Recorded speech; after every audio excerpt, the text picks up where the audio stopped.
Welcome to the next episode of Comedy Guy Podcast. I'm back in Estonia, and this is the Tim and Lewis Show. We're here in Studio B. Self-isolating. Social distancing. Across the table. Where's my... Oh, you're shitting here, Tim. Spins and things. So, we've been on the road. We've been doing stuff. We've been in London, and that's what we're going to talk about, our trip to the United Kingdom. That's right. And what a fucking disaster of a trip that was. Health-wise, anyway.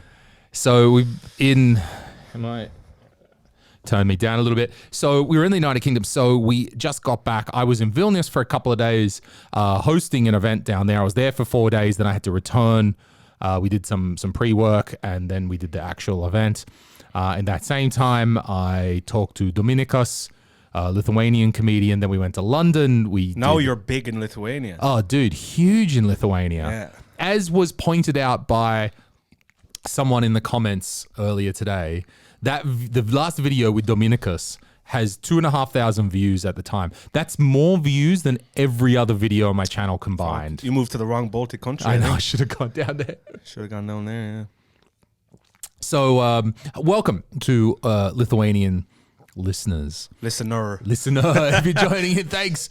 Gonna find out more. We found out there's even a few Lithuanians living in Estonia as well, because I always when I was down there and I looked at what Dominikas is doing, and he's obviously a great comedian and he really puts in the effort. Absolutely, his success is absolutely deserved with what he does. But I just looked at those numbers and the downloads and what they're talking about, like how many people, and I was just like, it's so many. And then I kept looking and going, Lithuania is only 3 times as big as Estonia, only. And then it was pointed out to me that the Lithuanians, there's so many more outside of Lithuania that Estonians are. You look at, like, even you go to like any European country Wikipedia page, you go scroll down to the demographics, it's always Polish, Lithuanian, and then everyone else. Right. I was listening to a podcast today about early 1900s civil rights history in America. And they were like, and then this minority group moved in and displaced the black people in that area. And I was like, oh, who's it going to be? Is it going to be the Latinos? Is it going to be the Irish? Who is it going to be? Any? And they were like, no, it was the Lithuanians. Yeah. Even in the early 1900s, even Lithuanians getting. What's their thing then? Like, like the Irish Americans have the pub, and the Jews have the delis, and the Italians have the pizza places and all that. What's the Lithuanian gift to America? What's their thing? True, I don't know. Alcoholism, maybe. Hopefully, that's domestic abuse, perhaps. Oh, look at this! We've already got those people involved, and we're already pissing them off. Still trying to wait. You know what? What's up with my? Hold on. These boys, the Tauri and everyone. Wait, they got some. There's a bed in this studio. I guess they sleep here now too. You haven't been here for that long that now anything could have happened. Oleg could have done anything in this studio. Goodness. Oh, God. So thank you. Hello to everyone listening from Lithuania. If you guys are joining in, you can hear about how comedy works and what we're doing up here. I joke about Lithuania, Estonia. but I love Lithuania. Right. I've only ever been there once, Only once. Drove down to Kaunas and then went to Vilnius. And just fucking loved it. Loved their burger place that you hate. I wasn't. I don't know the name. What's it called again? I don't know the name of the place. Paulius told me. And Dirty Burger or something. Was it? Maybe if I can quickly look up what Paulius wrote. Something burger. Paulius told me, like, this is the place to go to in Vilnius. I went, oh, okay, that's high praise. Because I went there and I was like, fuck yeah, this is good shit. We need some of these in Estonia. And now Estonia is running away with the burger game, so it is. Yeah, I wasn't. I'm going back up. Was it easy? Let me check. Piano Man Bar. No, he must have told me in person. Okay, he told me in person. But anyway, I wasn't down with it. Because you're spoiled here. You're spoiled. We are very spoiled here in Estonia. Lithuania. What was I going to say about Lithuania? It's there's so many more outside of Estonia, and also the comments on that video. It's cool, love it that people are commenting, and there's a couple of people that commented like, we didn't understand that Dominica speaks such good English, or we didn't expect that Dominica speaks such good English for, let's say, someone who's quite nationally known, quite, reasonable size. And in Estonia, there would be no doubt. Like I was saying to you, Uku Suvasta, you just one look at that guy. Oh, he speaks smooth. Yeah. Smooth English. Like, that was a weird one. That was a weird, because he's a young guy too, isn't he? This Dominica. It is, and I think it's a factor of that when your population and your culture gets to a certain larger size, then you can just live inside of that culture. And okay, you take that all the way to the extreme with German people or French people or something like that. So, those people can live enough and do enough where Estonia is so small, so oriented. I would absolutely believe that Karl-Erik Tolkar, speaks just fine and could come on this podcast and speak really You eloquent. say these names and I nod like I know who they are. So Dominicus speaks good English and that was fun. So we're here. So then we went to England. By the way, if there are any Lithuanian listeners to this podcast, do comment about what's your thing. We want to know what's the thing. What are Lithuanians known for? Because it might actually be domestic abuse, Yeah, it could be. You think they're like a bit There's of a an lot. old... See, and it's weird. Just give her a whack. There's so many like Lithuanians in Ireland, and they're always in the news for either beating the shit out of someone, getting the shit kicked out of them, beating their wives, beating their husbands sometimes. Okay, sure, fair play. Equality. Fair play. So yeah. Huh. So what are Lithuanians known for? That's all we want to know. What do they do? What are you guys getting to in America? What are you doing in Ireland? Didn't you say there was some bloke, in Ireland? You read about some Lithuanian bloke who smacked his missus and... Yeah, he got done for domestic abuse and he got thrown in jail. And then they found out that he had murdered someone back in Lithuania. He murdered his previous wife, I think, in Lithuania. And did his time and got out, came to Ireland. And then they released him early from prison. So everyone's like, what the fuck you doing? He's just going to beat his wife again. And, Well, he did his time, he paid his debt and he had another round. He's like, I'm going to go to a new place and be a new. But we have weird shit. Like down in Kerry, we had an Estonian mafia hitman or something years ago who was arrested down in Kerry somewhere. Wow. So it's weird. Do you remember anything about that story? Any more details? Was he doing hits in Ireland or he was hanging out in Ireland? I think you've told me something about this before. He was like a Russian-Estonian guy. They're always the Russians. Was a hitman or a mobster over here, went to Ireland, did bad things there. But in Kerry, it's fucking Kerry. Kerry is like the voodoo of Ireland, It was just fuck all there. But there he was. There he was, just doing hits. Crime, I guess. Sure, why not? You got to come to a new market, where there are not many. You got a new style. Cows or whatever the fuck, because there's nothing else to steal down there. Right? So anyway, yes. We want to know about... Okay, good. So we're working on... I was just got a message then. Speaking of our Baltic neighbors. So, as of the time of recording, which is Tuesday the 26th in Estonia, the Estonian government has not yet announced any new lockdowns. Apparently, that's coming Thursday. Which, by the way... More lockdowns. More lockdowns, which apparently... Kaja Kallas, with her way that she's dealing with these... It's like dating Kaja Kallas. It's like dating an Estonian woman. Like, I'll call you on Monday. Nah, there'll be a press conference on Tuesday. Nah, maybe Thursday I'll call you. Jesus, woman, come on. Anyway. It's the same in every country because they're afraid. They're afraid to put their foot down because then people will go, oh, fucking police state, So with our Latvian friends, with our Comedy Latvia colleagues, we have come up with a conniving plan, which is we want now, because now we're open as of recording, but Latvia is in total lockdown. Curfew shit. So we're like, let's do a Latvian language show in Valga. So the proposal is that we're tentatively working towards is that we would do a Comedy Latvian language show just over the border in Valga. We'll hook it up for them. We'll talk to them. We'll talk to the venue, do what we need to do, help them out. They'll probably sell the tickets with the Latvian ticket seller, sell a few at the door, and do it as a laugh. So the border is open. Yeah, the border is open. You can travel over. All you need to do is do a passenger locator. The Estonian one, by the way, easiest passenger locator of what I've done. I've done Latvia, Lithuania, Belgium, UK, Sweden. Easiest is Estonia by far. Oh yeah, for sure. Yeah. Just come over the border. So all they have to do is fill out the passenger locator, and you can drive over the border because there's no checks in fucking Valga right now. Because there is an Ikla, isn't there? On the other border, they're stopping. Possibly because Ikla is really just that one road, that one border. Where in Valga, it cuts the city in two, literally, and so there's many different places. So they really can't police that shit completely, or it's quite a lot of work to do. So when you say they're bringing in new, restrictions here? Thursday, you said.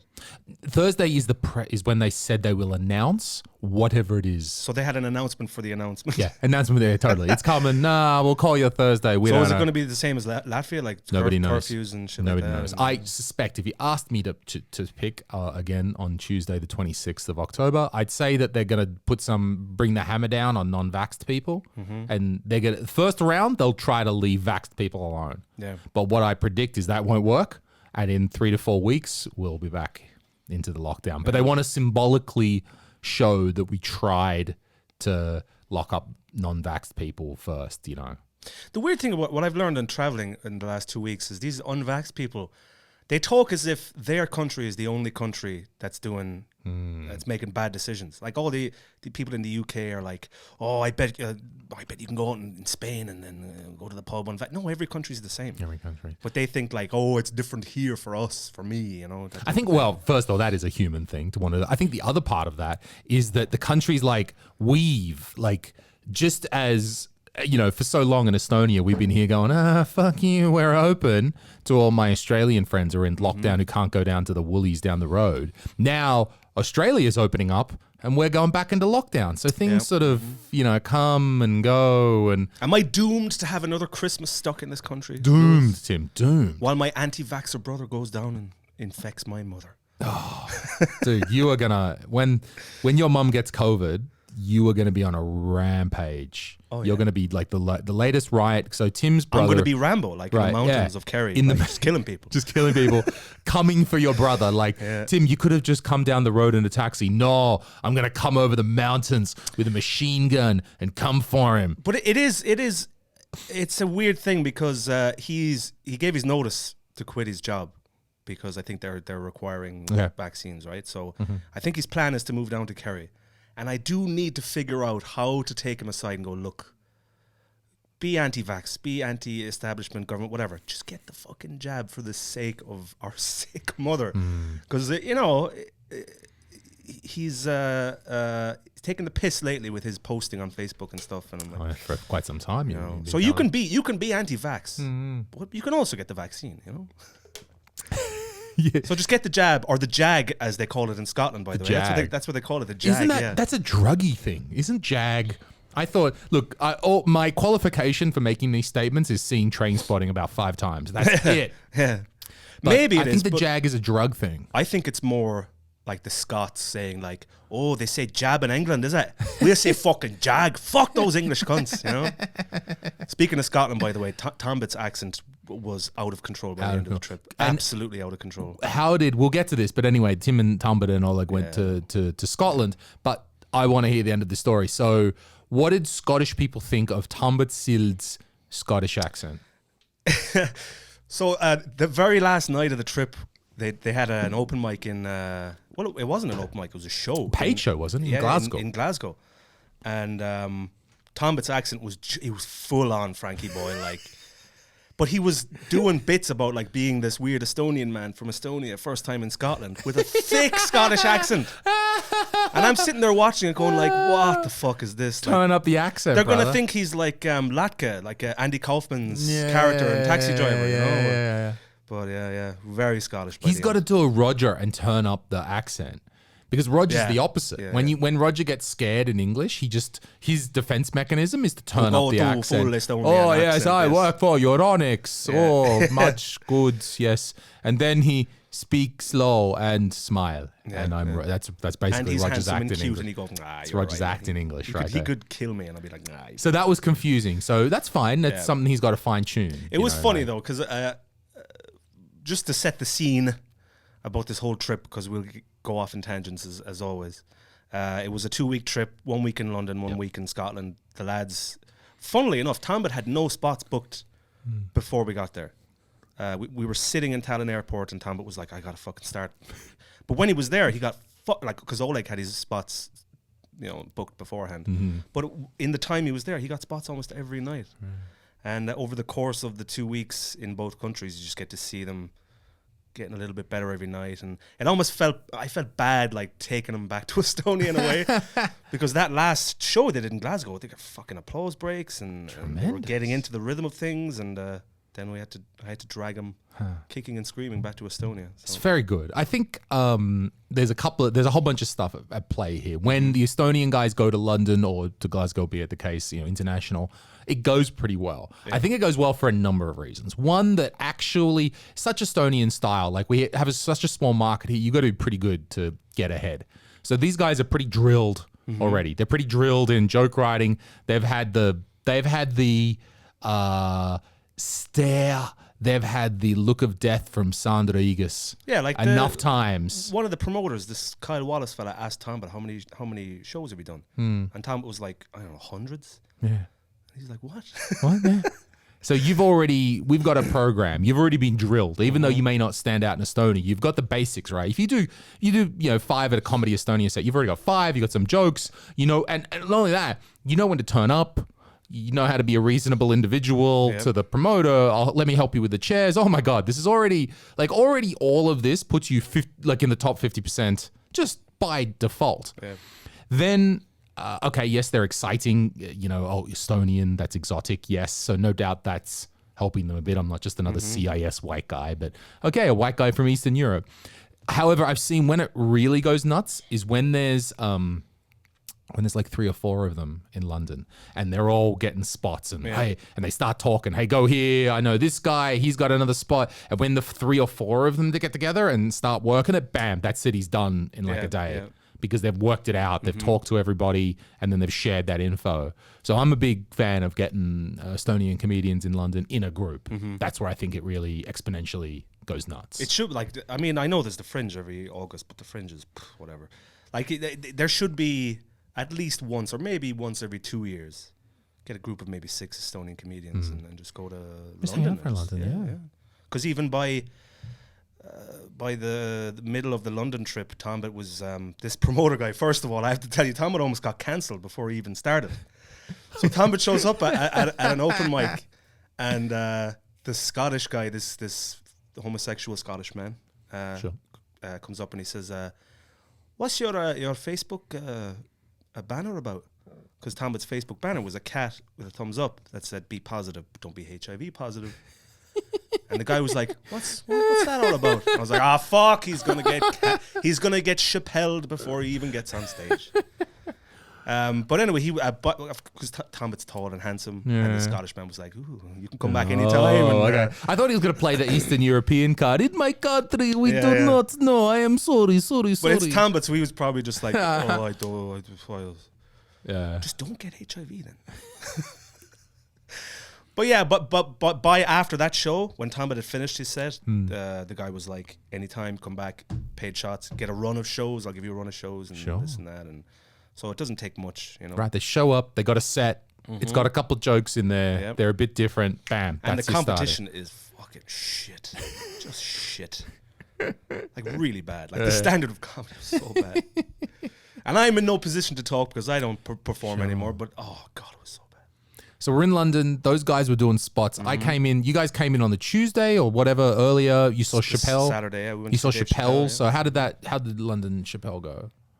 It was weird. It was because he had an opener, which is this guy called Coy or something. He wasn't great.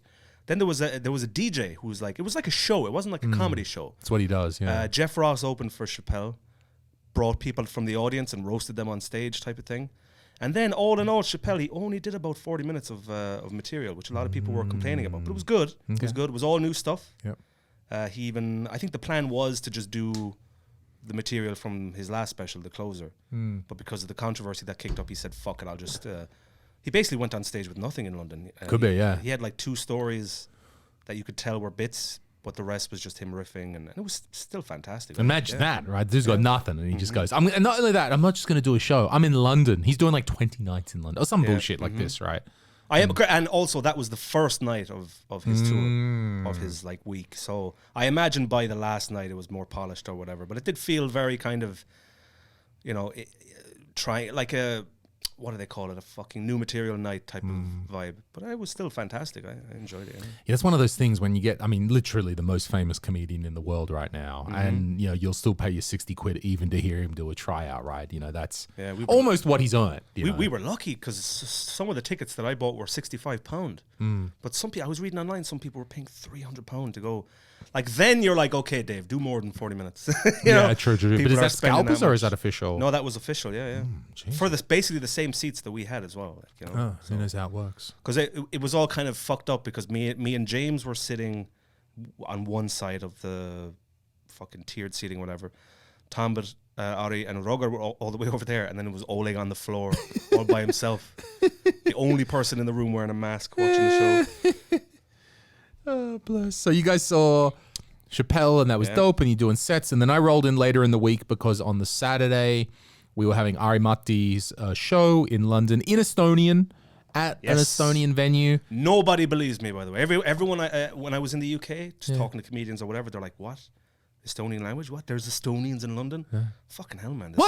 There's so many of them. So many of everyone in London. What are you talking about? So we did Ari Matti show 2 with the downstairs basement, 40-seater. We did two shows, an early show and a late show. And it went fine. And it was good. It went very well, and Roger and Tambet both opened, so that's kind of nice. Pizza was very good. Was fucking good pizza upstairs because Tim and I don't perform, so all we've got is the pizza at the venue. Life is a performance for us. Oh, it is. That's what it's all about. Every day. That's why Oleg keeps saying, Tim, you got to get back on stage. No. Every day is a performance for me, performance. Bro. Just and those enjoy. Estonians who were at Ari's show in London, they were goddamn savages. Like to break down how, because afterwards me and Ari went to Brussels and we did the Estonian language show in Brussels as well. And the Estonians at the end of maybe it was the late show or something, but they were like weird 90s throwback savages. Like we went to some bar around the corner with terrible lighting and there was like 20 of them there. And at first me and Roger and Ari walked in and we were all like, what the fuck is this? You know, we didn't come to London to hang out with these Estonians who are like weirdly enthusiastic and like they seem like they'd been in a time warp. But then it seemed like over the next 10 minutes, Ari warmed up to them and he became amused by them, which meant we were going to stay. So I left because I was like, no, I'm not. I didn't come to I did see the video they took on the underground of they were just singing some Estonian songs. So they were just going nuts, singing all these Estonian pop songs and shit. They did it at the bar. Then they went to some guy's place who lives in Vauxhall on like the 20th floor in some apartment building, and then like partied there with just some Estonian party in the middle of London. Because I'd left already from the London gig. I'm like, I didn't come to London to hang out with Estonians. No offense, but they partied all night, and those guys were bangers. And then the Brussels people were normal, were quite sane, you know. They were continental. They were delightful. I spoke to a guy, some guy, he was with the army and he's working with NATO, and, you know, he was, they were all like level-headed. Look, it makes sense, right? The stereotype of what you expect. Were they older than the London crowd? Normal, just like, but who's working in Brussels? Not, you know, you work for the government, you work for some institution, you're there for a bit. Like, it's a very boring.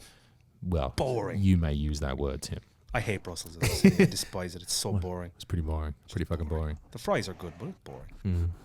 So difference in Estonian. So yeah, we did Ari's show. That was dope. That went really well, and we're happy about that. And no, the best part was I just did the sums that if we take all the tickets from Ari and then in Brussels, we pay for the trip. Oh, that's so it's good. So me and Ari and even a bit of Roger all got paid for. So I did the sums too, and now I'm bankrupt after the trip.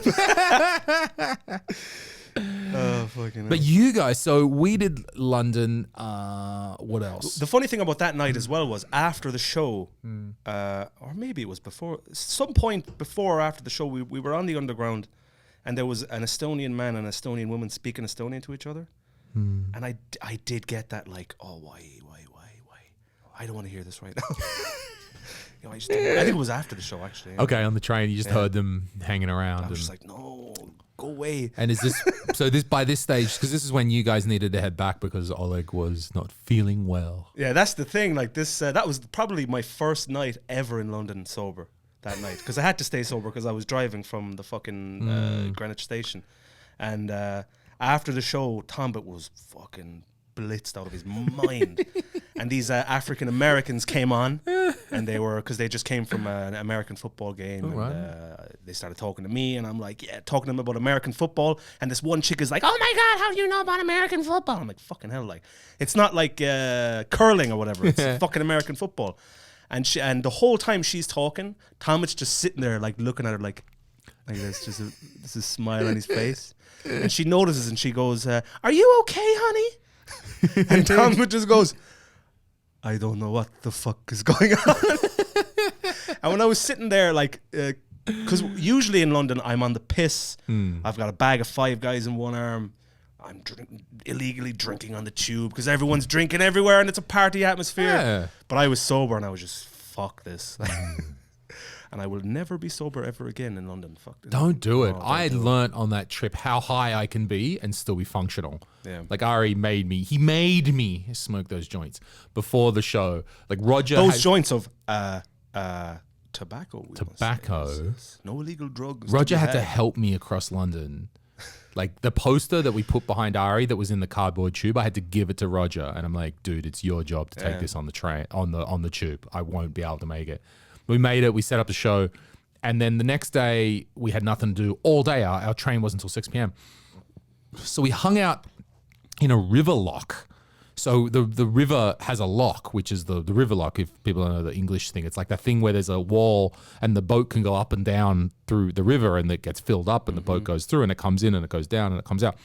And those river locks in those central London rivers, they're not automatic or anything. Like it's just fucking doors that you gotta swing. So Ari's like, come on, sorry, we'll do this. I'm like, oh, okay. And yeah, we had the doobie, and we just hung out on the middle of a river in a big concrete slab in the middle of a river, moving the lock doors open and closed all day. Because usually the boat driver would have to do that. Right. The captain would come along and be like, no, we got this, and we will open it for you. And the boats would come along, we'd open up the thing, the boat would go in, it'd fill with water, and we'd come back, and we used to have like 3 hours in the middle of London. It was a great way to spend Sunday. Yeah. You wouldn't think about that that's such a thing. And I can imagine the tactile feel of the lock, you know, you're connecting with things. And true. Well, I didn't. I was too far gone, so I didn't. I did not. I was too far gone. I was already like, oh my God, I'm in the middle of a concrete slab in the middle of a London fucking river. Yeah. So Ari and Roger, that's why I've got pictures of them. There was a lot of that on this trip. There was a lot, because, you know, being locked down for so long and not being able to travel anywhere. All of a sudden you're in London or you're in the Highlands of Scotland and you're like, what the fuck am I doing here? Like, so you guys went north after that. So we did a week in London. This trip broke me, by the way. I'm still tired. still fucking, because I had to drive. I did so much driving. And I was basically their like tour manager for this trip. I got all the fucking trains sorted. They didn't have to think about nothing for this trip. I woke up every morning at 8 o'clock. Got the fucking plan for the day sorted while they slept the night away. Poor old Tim was on his laptop toiling away, booking tickets, looking at schedules, making plan A, plan B, plan C, plan D in case anything went wrong. And I loved it. It was fantastic. It made me realize I could probably get a real job. And not be a usual sack of shit that I usually am. You know? If only there was a like events promotion company that we knew about that put on live events really regularly and used project managers. I don't know where they come from. So, but it was great because so you drove up. You drove from London to Edinburgh. That's 7 to 8 hours. Yeah. Jesus. Yeah. Okay. And the drive up was brutal because it felt like 2 days worth of driving. But the traffic drive or just was a motorway? No. It was motorway straight up, very little traffic. And usually, because I've done that drive a few times, there's beats you hit along the way. Like there's little things you can see on the side of the road. There's certain service stations that have good food and shit, and you're like, okay, 1 hour is gone, 1 hour is gone. But it just felt fucking forever. And I remember halfway up, Oleg says, "Tim, I'm sick of music. Could you put on Norm Macdonald's book?" His audiobook. So I was like, oh, whatever. Because I listen to podcasts anyway when I drive. Sure. So it doesn't matter. Whatever. It doesn't matter. So I said, Tambet, are you all right? He said, yeah. So I put on Norm Macdonald's book for Oleg, and Oleg immediately falls asleep. Has he never heard of headphones? Just put on a set of headphones, bro. Put it on your phone, and the whole car has to listen to what I want to. I wouldn't have minded. I was happy out. I started it all over again because it's a fantastic book. Well, at least he fell asleep, But, yeah, that's it. He did a lot of sleeping on this trip. Yeah. a remarkable amount of sleeping, in fact. You know? And I didn't want to be up at 8 o'clock every morning, by the way. I would have loved to have slept till 12 or 1 every day, but I just couldn't do it on this trip. I was just up at 8 every morning getting shit done. So, you know. So you drove up to Edinburgh. Drove up to Edinburgh, yeah. And then you got the Airbnb in Edinburgh. Which was fucking there. That Airbnb was, it's in a place called Dean's Village, which is an old mining village surrounding a river called the Waters of Leith. And it was like being in the middle of a fucking Game of Thrones set. It looked amazing. Oh yeah, it looked incredible, yeah. I stole their key fob for the garage, by the way. I accidentally brought it back to Estonia with me. Great. But she gave me a bad review on Airbnb, so she can go. Oh, really? Yeah. Oh, what she said I left all 4 of the hobs of the cooker on, which I didn't. It's like an old cooker that has a switch on a wall. You got to hit the switch first, and then you can turn the hobs on. I left the switch on. So now she wrote this review saying that I left all 4 of the hobs on. It looks like I deliberately turned them all up to 12 and said, fuck you, and walked out. You let the master switch on. That's all. That's all. Okay, well, that's... Fuck, I cleaned that place. Tidied up, did everything. Are you supposed to? Yeah, are you supposed to do the washing up at an Airbnb? No, I mean you pay extra for clean. There's a cleaning fee. Well, that's of like £50. It's so unspecified. Yeah, 50 feet. But is it? You know, then they say could you do the washing up? They I say do the washing up just because you know. Yeah, they say take your trash with you, which is fair. But like washed everything. If the trash is like there's a bin outside, like okay, but not if it's like you know around the corner, down the back. I fucked up though because the bins in this place were part of this other building. And there's 2 doors. There's the bins on the left, and I went to the door on the right, and I just threw the trash into. It was for clothes. It was a giant laundry bin, so I just threw my trash in the laundry bin. Yeah. You fucking immigrants! You fucking coming to the Scotland country, you Irish immigrants, just fucking everything up. So you threw your trash into the laundry, and I knew I was like, that's probably not right. Paying off money for this place, fuck it, you know. But I did still accidentally take their key fob back to Estonia. You gonna post it back, or she gave you the bad review for fucker? I'll wait till she complains or messages me, and then I'll go. They got to expect it. I think I took the hotel key from Vilnius when I was there. Yeah, as in the little card. Yeah, the card. Oh, you got it. I used to collect those. Like they don't give a shit. Like Oleg was doing the whole like checking out thing. You just walk. It's prepaid. You just walk out. Doesn't matter. You know? So anyway, long drive up to Edinburgh. The guys, they didn't get any spots in Edinburgh. They got spots in Glasgow. So we took the train to Glasgow for those spots. And that was it. Not much was done really. They slept all day and did spots in London. So that first one, which was like you showed me the pictures, of like nobody there, like some drunk, like what you imagine when you say shitty open mic. Yeah, that's what you imagine. There was like the first one they got was I wasn't at the one on Sunday. Which was Oleg's spot. But the first one I went to was Jesters on the Monday night. And the guy who runs it, because I've done it a few times, he remembered me. He was all, I still host things in Estonia, yeah. But that night there was this comedian, Peter Beasley, his name. And I have to shout out Peter Beasley because he got all of their spots in Scotland for them. Because he's like an up-and-coming guy, kind of not an open micer. He was just getting time on stage, and fair fucking play to him. Like he was like, I got you. I'll get you spots in Edinburgh or in Scotland. And he fucking, so shout out to you, Peter Beasley, if you're watching this. Right on. Fair play. And your little joke book. He had like a little tiny joke book. That was his thing. Like going to Margaret Thatcher, blah, blah, blah, going through stuff on stage. You know? One of the very few comedians I laughed at on the entire trip. So that was that. So how many spots 2 nights in Glasgow or one? It was 2 nights in Glasgow, yeah. One was at this show ran by this Zimbabwean guy. The show was called That Guy Nico Comedy Show. Oh, yeah. And I guess he asked about me to Oleg, and Oleg said that I was a retired comedian. So Nico comes up to me, and he goes, "You are a famous comedian." And I'm like, No, I'm not. No. "Oh, you are a famous comedian." I said, no, maybe in a previous life, like, in another life I was a famous comedian, but I don't perform anymore. "Oh, you are a famous comedian." So I started thinking to myself, I'm a famous comedian. So that was the first night in Glasgow. The second night was the big show they had. Which, like, the guy had a multi-camera setup, recording it and everything, and the crowd was very warm. So it's a ticketed show, as we understood. Yeah, how many audience were there? That place was packed. It was about maybe 50 people in there. Dang, nice. And so they're just, what is this ticketed show that'll give spots to these 2 random fucks? You see, here's the thing. They were introduced on stage as being European. I don't know, was it European comedians on tour or comedians on a European tour? Well, kind of. Well, But they were presented as if they're fucking. These guys are okay. fucking on tour, you know. And then Oleg goes up and does his vagina jokes or whatever the fuck he does. But yeah, the crowd was very warm. Even like Tambet, I gave Tambet a line. He has a bit about using dating apps like Tinder, Bumble. Now, there's a website in the UK called Moonpig.com. Moonpig. Which I think it's an app where you recommend it to other people, and then if someone else signs up, you get points and you get to use. I don't really know what Moonpig is, but I know it's a big thing in the UK. So I said, Dating?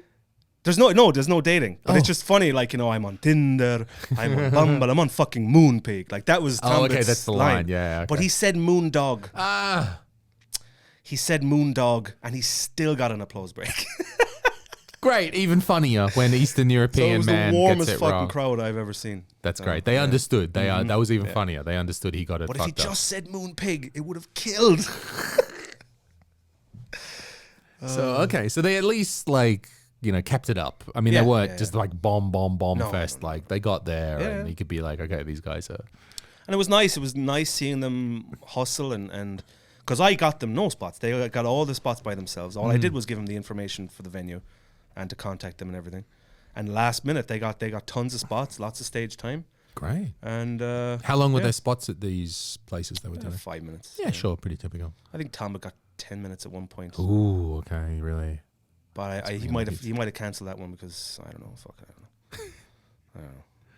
I'm still fucked from that trip. Yeah, right. And so then you did that. You drove around the Highlands as well? Yeah, it was one day. You see, my whole thing for this trip was basically this trip happened because me, Ari, and Tambet were in St. Vitus drinking, and Ari just mentioned offhand, "Oh yeah, dude, Chappelle is going to be in London, dude, but we can't get to London. It's so shit. I want to see Chappelle." And I said, "Don't fucking test me, you cunt. Don't say you can't do something." And I said, "No, we're gonna go see Chappelle," because he mentioned him and Roger like, "Do we wanted to go see Chappelle, but we couldn't go see Chappelle?" And I was like, "Fuck it, we're gonna go see Chappelle."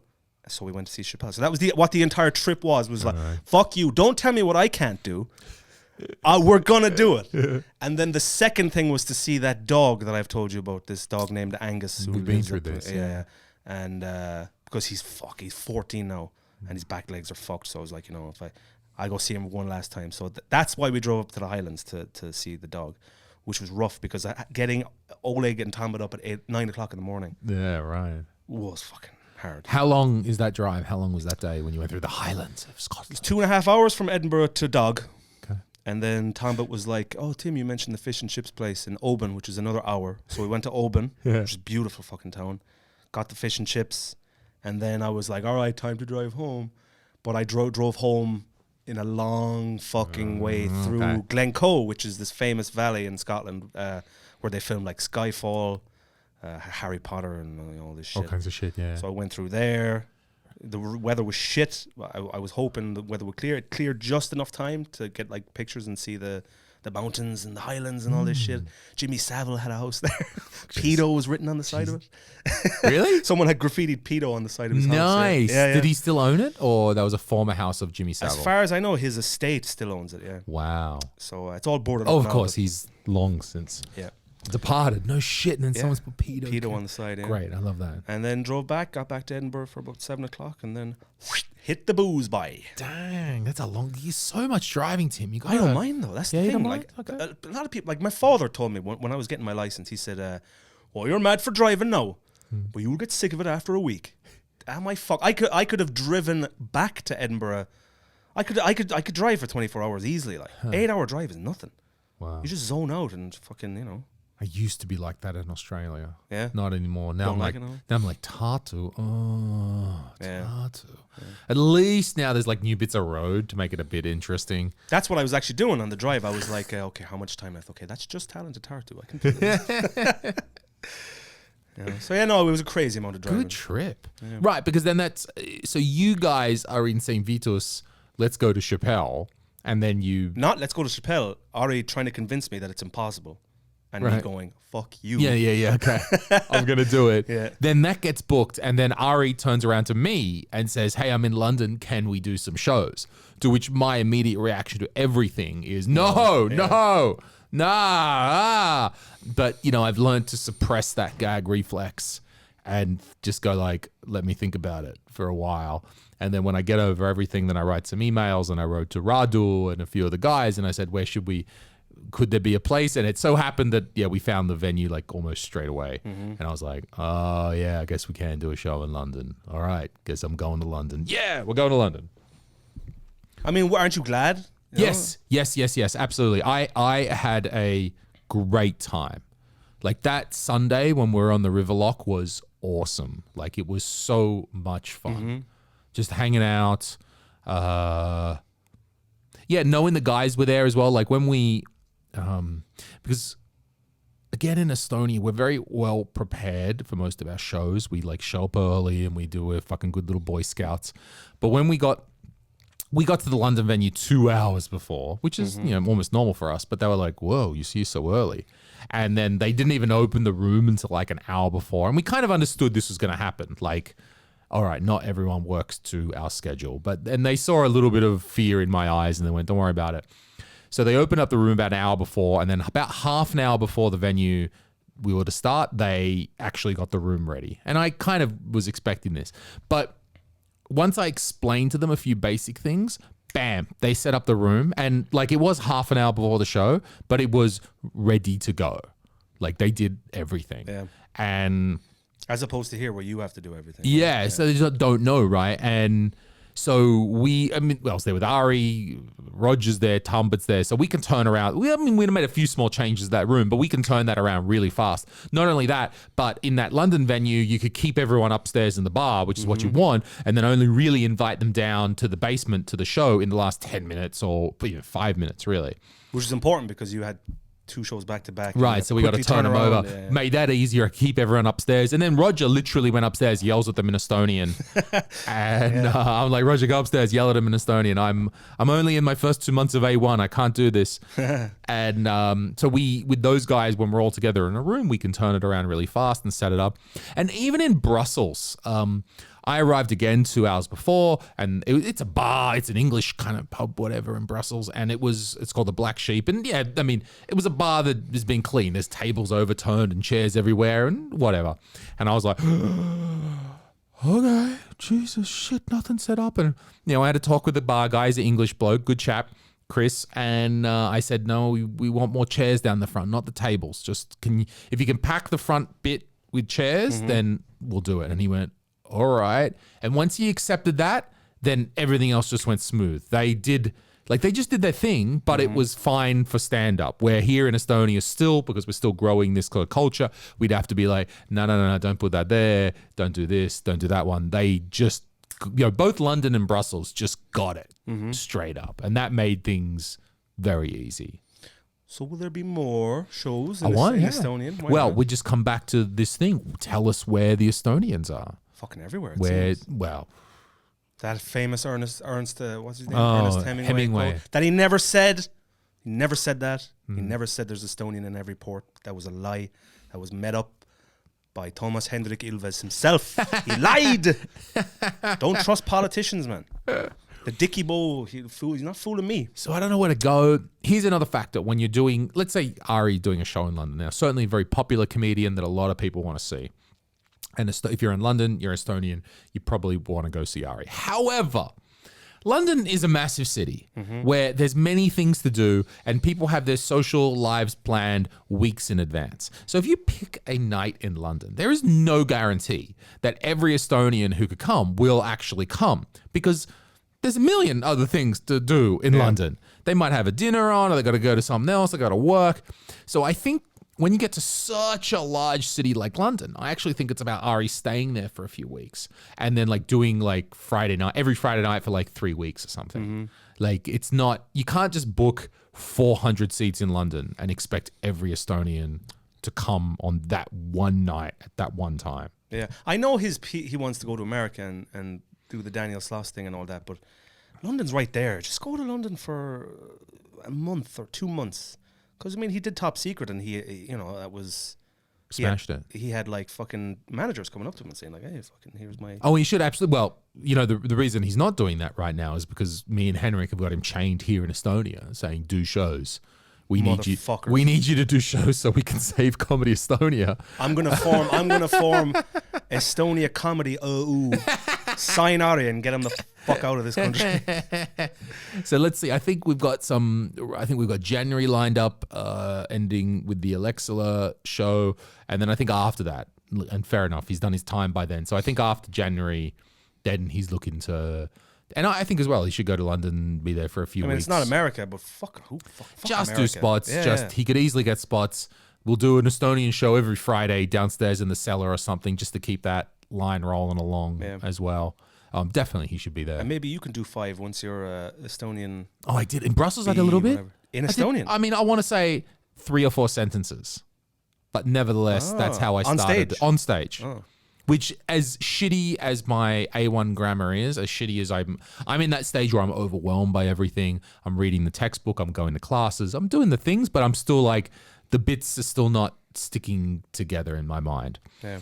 But I will always have that over every one of the other students in my class. It's like, oh yeah, I was on stage. Yeah. Even I was doing it in fucking London. I was like just welcoming people in Estonian.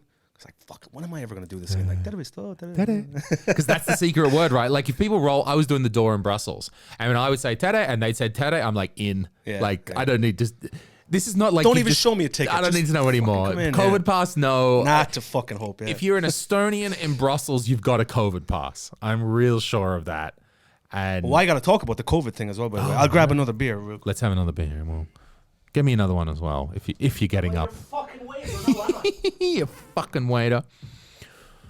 It was a good trip, guys. If you can get out and do something, I really had a good time. We're hanging out with my friends. We were.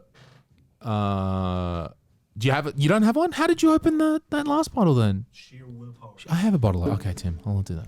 Tim I'm really sure Tim has a bottle opener, but he just wants to make me get up. No, I don't. I keep needing to get one for this place, but. Now, why is that camera just turned up? Motherfucker!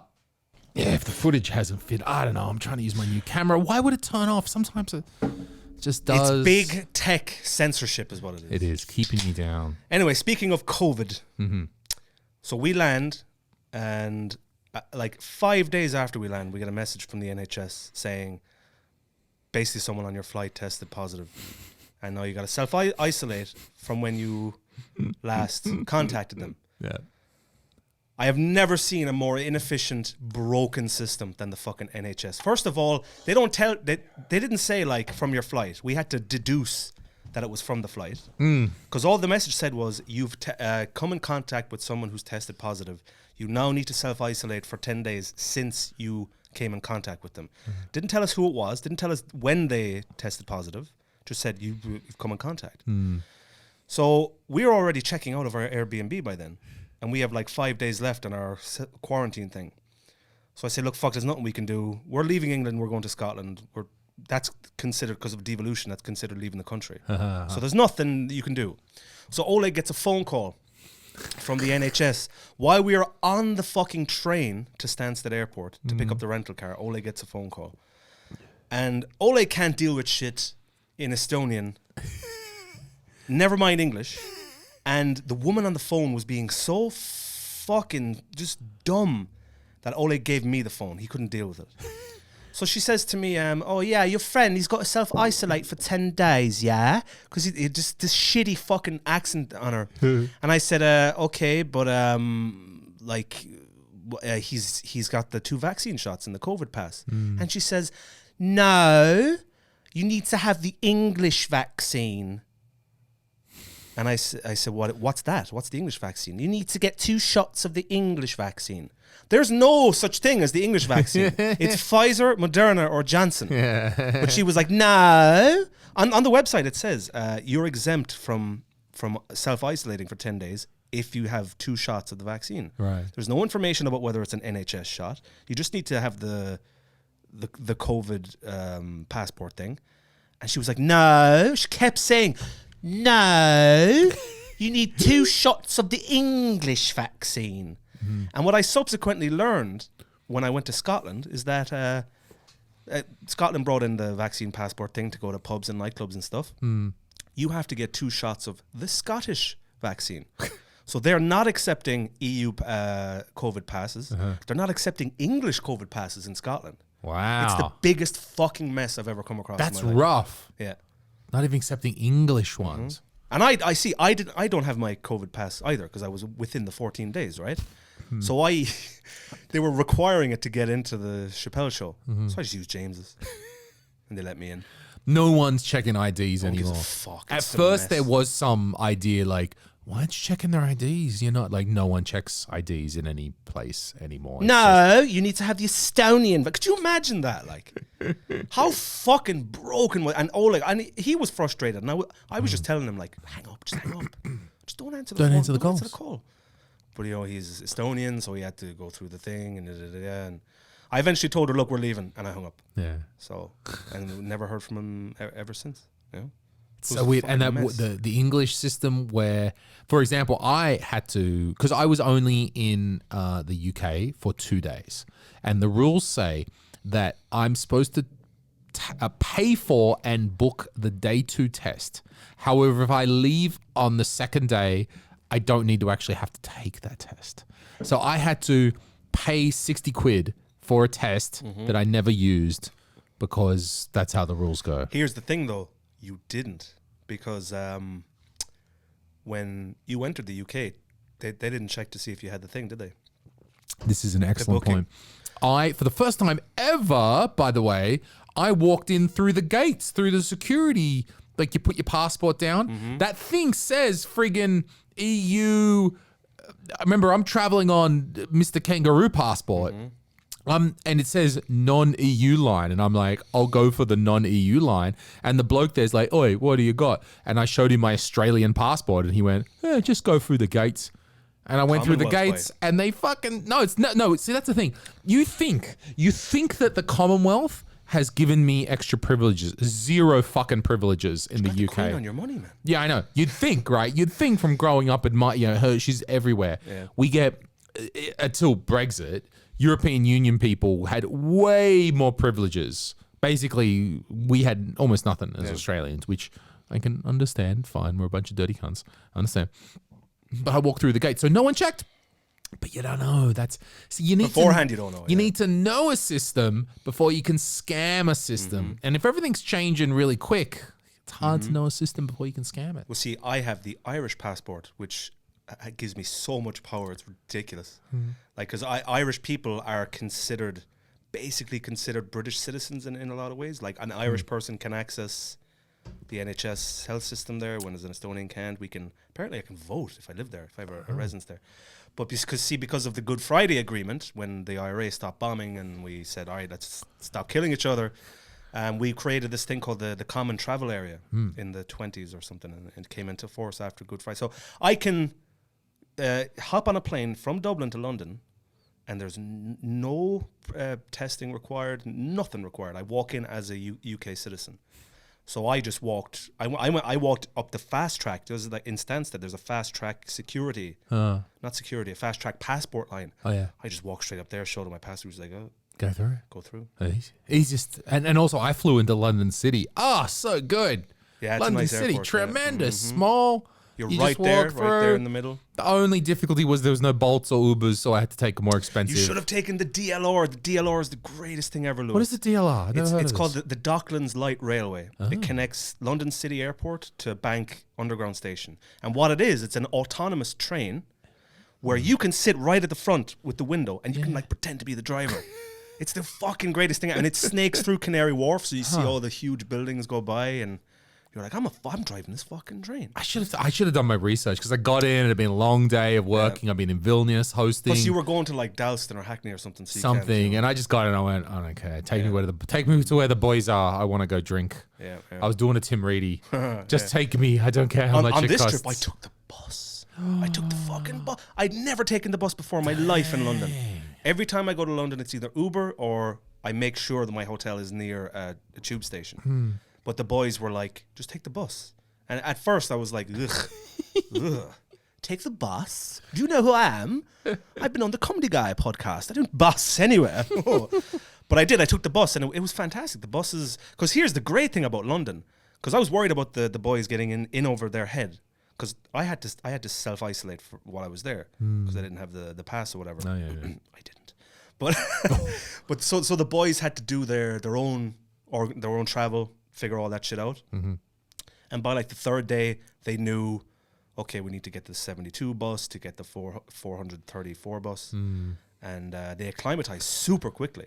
I didn't have to worry about them at all. Sure. So, I'm all for this bringing Estonians to London thing and throwing them in the deep end, Yeah, we gotta Imagine do it. Toots in London. Imagine Marcus Toots in London. I do comedy for your gay people, Jews.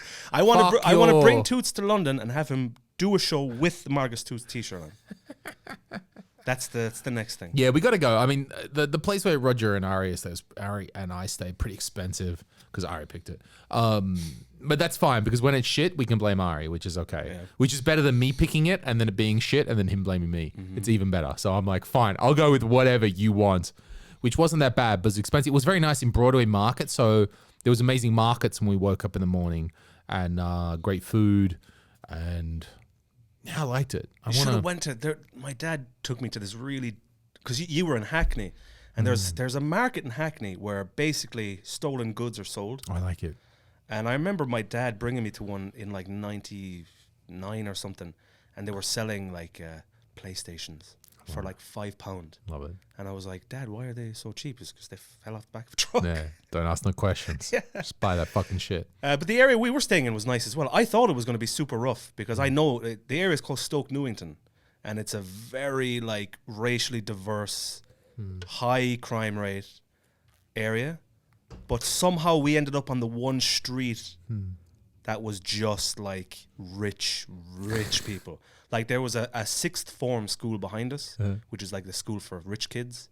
There was like a beautiful park there. I remember we got there. I was worried we were gonna get stabbed, and immediately Oleg was like, "I'm moving here. Like I'm moving to London." Because I sold him a lie, basically. I took him to this very nice place, and he thought, "Wow, London is great." And I was like, "No." Guess what you can afford in London, Oleg? Yeah, and we were way out of town, but it was all like boutique restaurants. There was a cannoli place downstairs. I'd never had a cannoli before. What's a cannoli? It's like it's a pastry. It's an Italian pastry. That's, you have a filling, which is like Nutella or something, and there's a pastry wrapped around it, and it's deep fried. And then it's sold throughout the day. So there was a cannoli place. There was all these fancy panini places, these delis.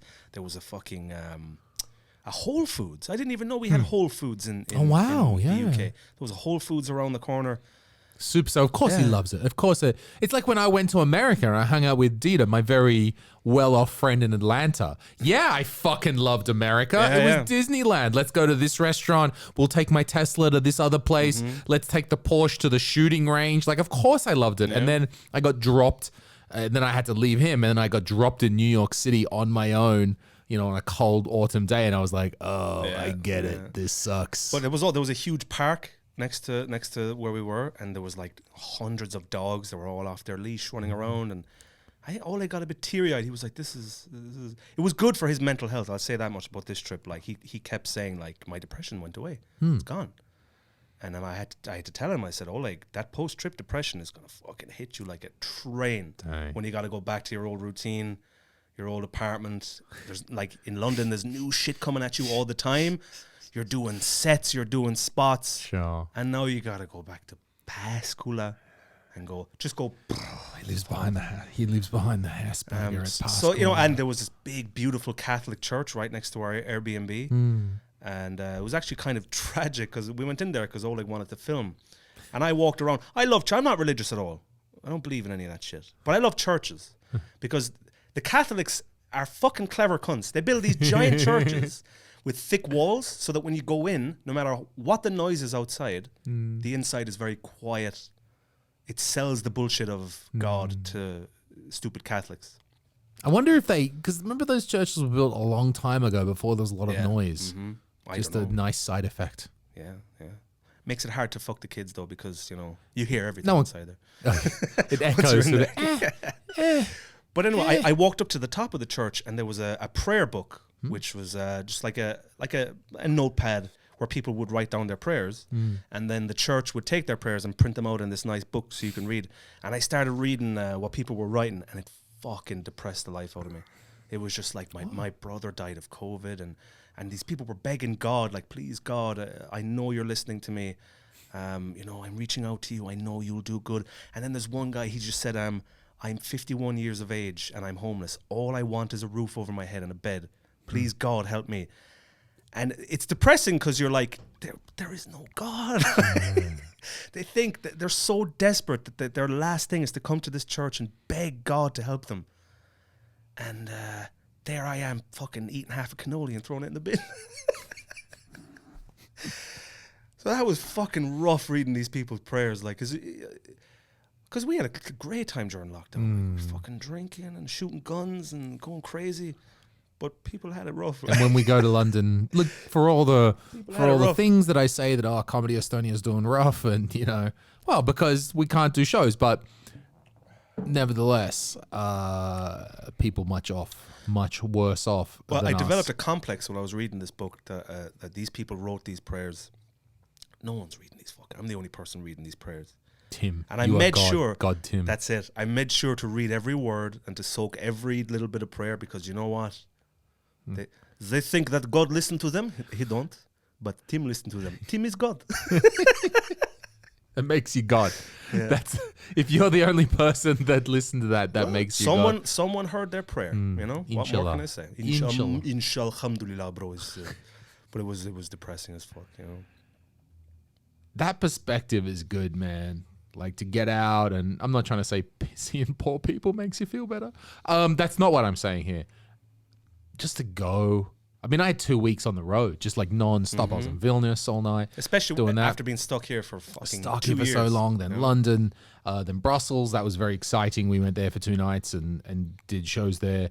And then I got to hump my shit back out to Brussels airport, get back to Tallinn, and then Vilnius, and then back up again. It was good, like, just to be, when you're on the road, you don't care. You just go, go, do. And like, sitting at home is nice, and watching TV and all that shit is nice.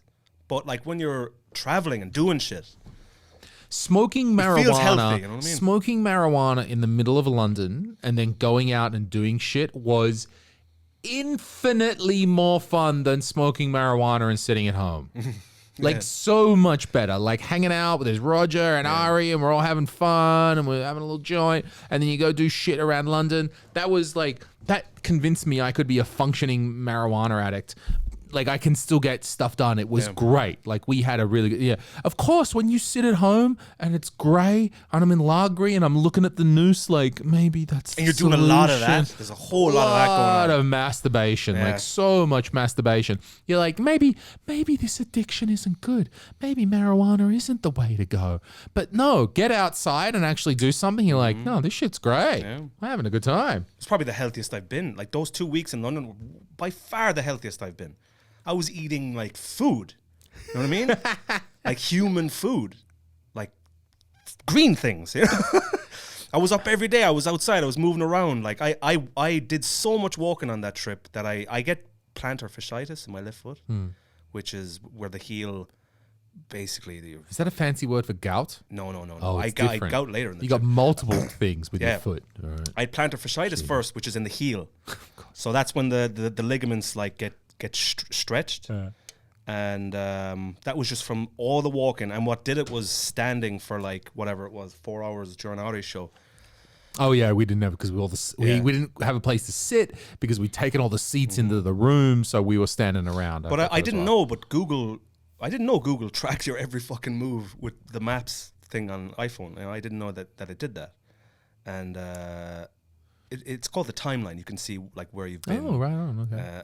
And I walked like maybe like 50 kilometers or some crazy shit, just all over London and Edinburgh, and did my foot in. And so it was the healthiest I've been for 2 weeks, but I still fucked up my foot. I was thinking about that too. Like, I was also worried. Oh, we're going away. We're going to be drinking. we're going to be smoking. Did fuck all drinking. And we're going to be eating. Yeah. You know, that's what the fuck do you do when you get to London, right? And we did all of those things, but I also felt very healthy. I walked that day around London, the Saturday before Ari's show when I had those hours, and I walked between the CEX stores. The sex shops. Sex shops, which actually, not SEX, CEX. They're video games, secondhand stores, exchange places like some pawnbrokers. And I had nothing to do before on the Saturday for Ari's show. So I just said, I'm going to visit these different stores because if you take a little map, they're all like an hour away from one another. So I'm like, great. Even more perfect. I could walk for an hour, see a store, walk for another 45 minutes, see another store, walk for another 45 minutes, see another store. I'm walking around London. I'm getting exercise. That's basically what I do in Japan. I go between hard off stores. By the way, their name is Hard Off. Yes, hardware off. That's what I was actually going to say. When I was running around London doing all these things, helping the guys, blah, blah, blah, I think I got a little bit of what you must get when you go to Japan. Because, look, before the pandemic, I traveled like fucking 10 times a year, whatever. So I don't, whatever. It's just whatever.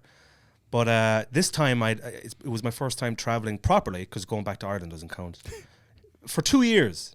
And so it was like, the things, stuff, new things, and I imagine that's what you... Let's go do that. Let's go do this that's thing. What you get out of Google Maps takes you there. Yeah, sure. So, because that's my modus operandi. That's my thing. In Japan, there is this chain of second-hand stores called Hard Off. Yes, I know Hard Off.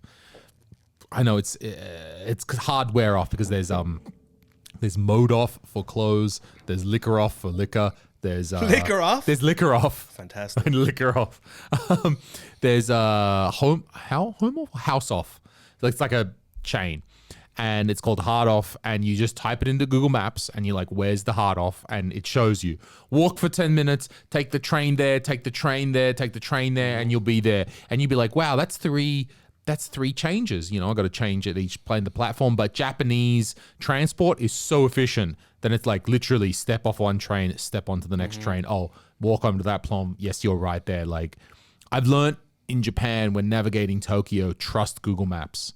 If you think like, I know that station. I've been there a couple times. I know if I take that one and I'll go around there and I'll take that fucking bus. Like, no. The Google Maps knows exactly it's never been faster. So yeah, that's why lacking anything cultural to do or anything to do in London, I defaulted back to I'll find a chain of secondhand stores and just walk around and see them. And I came back with a backpack. I have 2 bags full of shit. I came back. Yeah, you made a video about it. Right. You can see if you follow Zez Retro YouTube channel, you can see my videos about that. But just about the Japan thing as well. The next time you go to Japan, I'm coming with you. I'm just coming with you. Let's straight up do it. So I'll be there. I'll be booking. So here's my game plan, Tim Reedy. Japan is still not open to people. I will be free after January 26th when Ari does his Alexa shows. I want to stay for that, but after that, I'm ready to go. So I'm hoping Japan opens up before then. I'm hoping if they the moment Japan says we're open to accepting tourists, I will be booking a flight for January 17. And I'm going to go and I'm going to stay for 3 months. Isn't there some talk of like the UN or something? Or they want like a worldwide COVID pass vaccination thing. Wow, I've not heard of because that. Because then you can just go like, well, then everyone can open up because it's like a global thing. Order. Every country's still going to make their own decision with their own politics. Every country like ours has elections where they got to, say one thing to do another thing. Here's the most mind-blowing thing from my trip to the UK, right? Yeah. The most mind-blowing thing. Tambet and Oleg could vote from London. Blew my fucking mind. Oh, e-voting. Estonia. Yeah. I was like, what? Estonia. You don't even have to be in the country and you can vote. Oh, my God. Fucking blew my mind. They didn't vote anyway. They forgot. But they could have. They could have. So we're going to do Japan, all right? So I'll be there for 3 months. So you just come at any time. Well, see, I don't give a shit about Tokyo as much. I want to rent a car and just drive into small towns. Let's do it. And just bow at people. and make everyone bow at me. How you doing? Oh, arigato. Just do that. That's great because I would never do that on my own. I would never do that on my own. Also, I want to drive to Fukushima, knock on the door and go, what the fuck was that all about, lads? Fuck. You're killing the fish, hey. You know? Because Tokyo, to me, I know it's like this neon fucking Blade Runner type city, but the countryside is where it's at. Like, you know? I think so. I'll drive to the foot of Mount Fuji, put my foot on it, and say, I fuck climb Mount Fuji, man. I've got to do a little work because apparently Estonia, I have, talking about driving, I think you're fine. Estonia is on a list of 5 countries that you cannot drive in Japan. Like, you know, like reasonable Western countries that if you have a reasonable Western license, everywhere else, Estonia is one of 5 for some reason countries that. So an Estonian citizen with a perfect driving record, safest driver in Estonia, can't rent a car in Japan. But a guy with a DOI can just show up and go, absolutely, give me a car, man. You've got to go. You've got to go to the Japanese Motor Authority. I think it's just a form, but you know it's going to be a couple of hours by the time you line up and do the thing. I think it's just a form, but you've actually got to go and do it, and then you get it. It's some weird fucking bureaucratic fucking thing. So that's why I never rented the car, but because I only have Estonian license these days. But I you know what, I reckon it's one of those things where they don't really know and they'll just fucking rent the car to you, and it doesn't matter unless a cop pulls you over, which may happen because you're a Westerner driving a car, which does increase the likelihood that you're going to get pulled over in Japan. So we will do that. I would never drive out to the countryside myself. So when you come to Japan, because that's my thing now. Like then we'll go to the hard off stores in the countryside. It's brilliant. Some shitty hard off in like there's like a hard off at the foot of Mount Fuji. Yeah. Like literally, like I was watching videos of guys like, we're going camping at Mount Fuji, but there happens to be a secondhand Nintendo video game store here. We just stopped in. Here's our video. Let's do it. Because that's my thing now. That's my thing. Every trip, I am fuck cities. I'm done with cities. I'm just everywhere I go, I'm renting a car. Even if I'm staying in a city, I'm going to rent a car. And you know what I'm going to do? What? I'm going to have, like, I'll be in Japan. I'll have my shit sorted. I'll have a place to stay. I'll do my thing. But when you get there, I'm just going to be like, no, I'm not doing a thing. I'm just going to be like whinging and be like, Tim, you need to organize it. And I don't want to touch nothing. You're going to sit in the back of the car and fact check me? Like, Oleg, oh my God. Can we put on no McDonald's, Tim? Here's what Oleg did on the trip. It was funny in retrospect, but at the time, I almost crashed the car and killed all of us. Just So I'm telling, you know, when you tell stories, you might embellish the stories, you might lie. A little bit. It adds flavor. Now, I told the story of, because we were driving next to Arthur's Seat, which is the big mountain in the middle of Edinburgh, and there was a pond with swans in there. And I made the joke, better not be any Polish people around, because there was a story from years ago that when all the Polish immigrants started coming over to the UK, the population of swans started going down because Polish people eat swans. And apparently there was a case where 2 Polish guys ate the Queen's swans or something like that. It's just a funny joke story driving. 2 minutes later, I hear from the back of the car, actually, Tim, that's a myth. I'm like, are you fact checking me? I'm driving and I have a fact checker in the back of the car, fact checking my humor stories. No Polish has ever eaten swan, Tim. Fuck, I was like, I'm just gonna fucking drive us into the swans. That was I just disconnected. My brain shut off. I was like, all right, fine, whatever. I'm just. He's gone through Google. He can't find anything. He's gone to Google and gone Polish swans. And there's nothing. It was more than once as well. Just fact checking everything. Just go with this. Just accept the story for what it is. You know. It's got to have the crack. He needs to learn how to have the crack. No crack. There's no crack. No crack. But he needed that trip to London. To be fair, like it was good for him. He should move to London. Like he kept saying for the whole trip, I'm going to move here. I'm going to move here. He won't. He can't move to central Tallinn, let alone London. I think he could. I think he could do it, but I think the city would eat him alive. Yeah. It would eat him alive. It's easy when you have Tim there, and Tim is organizing everything and showing you where to go and what to do and all that stuff. But if you're there like by yourself, and you're a hypochondriac who's afraid of everything, thinks he'll get an STD from a bench. You know what I mean?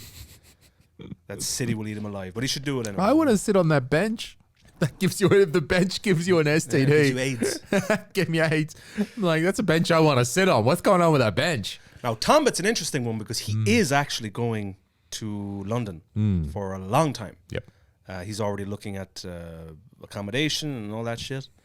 So I'm going to make sure he does that because you can't be fucking Once you're back in Estonia, you start going, oh, well, the open mics. Yeah, a little bit cozy, do the mics. Well, we got to get out of the comfort zone. Sure, it's a human thing. So we need to push him out, get him into London, and he just needs to stay there for a few months and just grind away at them mics. But I think definitely there should be at least just a once-off. Get 6 Comedy Estonia guys who aren't, maybe not even core guys. Just anybody. Get them all over and fucking... I mean, I would say even better if you're not core. Even better if you are not one of the main Comedy Estonia comedians. Even better. Even if you don't... If you... I don't know, like Anne Vida or Johannes or something who don't... Don't put those two in the same category. Or whatever. Like people who don't like think in English. You know what I mean? Like Sure. They do the KPK once a month in English and that's it. Either way, gets you out. Drop them into the deep end in the middle of London and go, do your fucking set. Gets you grinding, gets you doing it. Even a little bit of experience here sets you on the right track. Like, you do a couple shows here, you've got the idea. This is what comedy is. This is how Mike works. I know what I got to do. I got to show up on time. I got to be nice to people. I got a little hustle. All right. Because whatever about doing spots in London, that was incidental, really.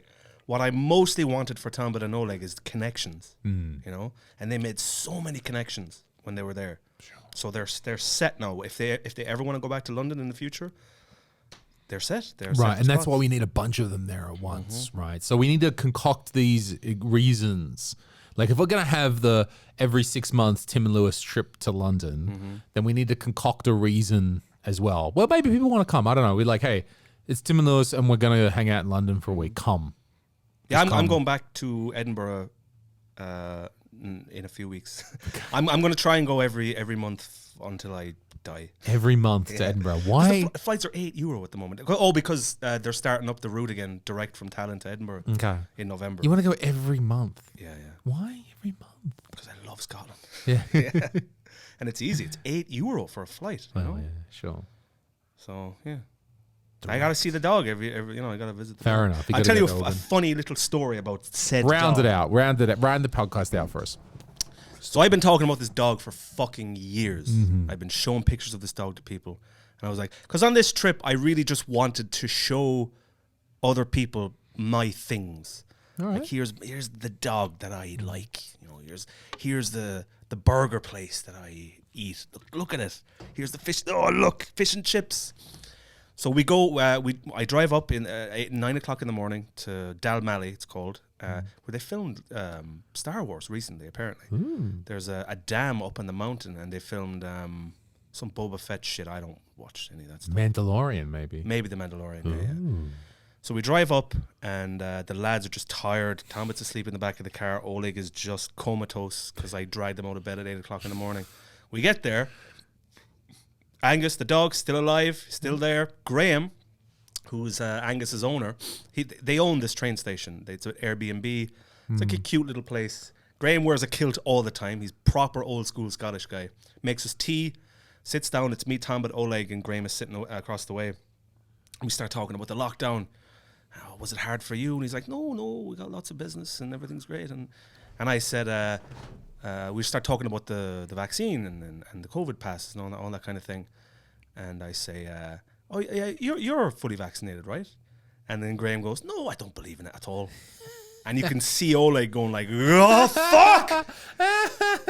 Not long after that, Oleg got up and like walked away. And I was like, Oleg, I'm sorry, I didn't know he was an anti-vaxxer. Jesus, is that how it works for Oleg? If you meet a vaxxer, you've got to like an anti-vaxxer, you got to leave the room. There's a lot of rooms you're gonna have to leave. Yeah, but Oleg, like, he's such a hypochondriac. He got the HPV vaccine, still won't eat pussy. I'm not sure if that's a vaccine issue that Oleg won't eat pussy. Is that all it is? There's just loads of pussy coming to Oleg. I don't know. There were a lot of very bizarre conversations in that car. Oleg, that's the problem. That's the female problem, because it's the females, Tim, not the women. It's the dirty women, right? The dirty women. I don't know. That's clearly the issue. That's why Oleg is not eating pussy. Yeah. So yeah, that was the anti-vaxxer dog owner. It's because he looks like a HIV positive Michael Bolton. Who's Michael Bolton? Michael Bolton, the famous singer from the 80s and 90s. Michael Bolton. I know nothing. Oh, about you nothing. people listening at home, you know who Michael Bolton is. All right, fine. Michael Bolton is he's a big star in America in the 90s. Oh my God. I'm useless, Lewis. I don't know nothing. I don't know who you are. Oh, good. All right, we'll wrap it up here. We're done. We're done hour 20. It's nice. The camera worked for the whole time. Oh my God, I'm freaking out. I need Oleg. I need his technical expertise here. But Tim, okay, we'll get together soon. We'll do the next one. Lots more stories on the way. Thank you very much for listening. Don't Cheers, fact guys. check me. Don't fact check me though. Bye-bye.